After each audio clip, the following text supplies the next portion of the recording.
ஓம் சாய்ராம்.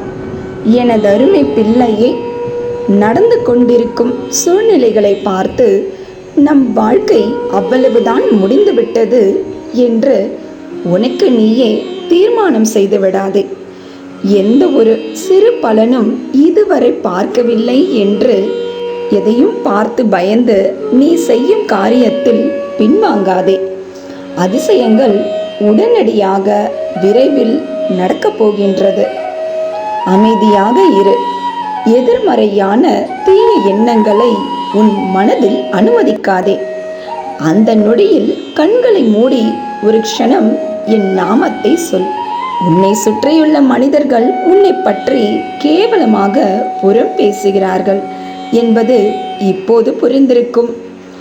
இதற்கு முன்னால் இதெல்லாம் தெரியாமல் இவர்கள் எல்லாம் நல்லவர்கள் என்றெண்ணி மீண்டும் மீண்டும் அவர்களுக்கு நல்லது செய்ய ஓடினாய்.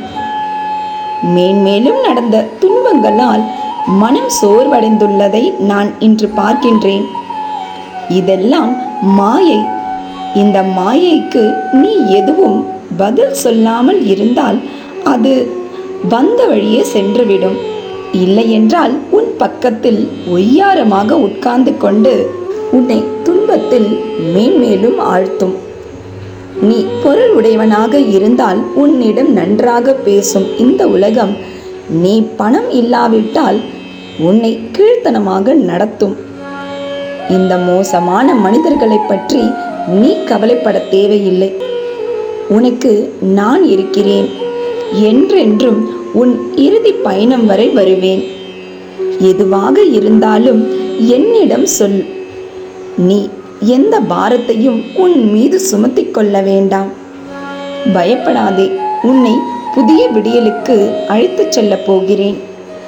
உன் எதிர்கால வாழ்வு இனி பிரகாசமாக இருக்கப் போகின்றது. ஒருவன் உன்னை உயர்த்தி பேசும்போது விழிப்போடு இரு. தாழ்த்தி பேசும்போது ஊமையாக இரு. அதே மனிதன் உன்னை புகழ்ந்து பேசும்போது செவிடனாக மாறியிரு. பின்பு பார், உனக்கு வெற்றி மிக எளிதில் வந்து சேரும். வியாழக்கிழமையான இன்று உன் துன்பங்கள் அனைத்தையும் என் பாதத்தில் சமர்ப்பித்துவிட்டு என்னிடம் முழுமையாக சரணாகதியாக்கிக்கொள். பின்பு பார், உன் துன்பங்கள் வந்த வழியே ஓடுவதை நீயே காண்பாய்.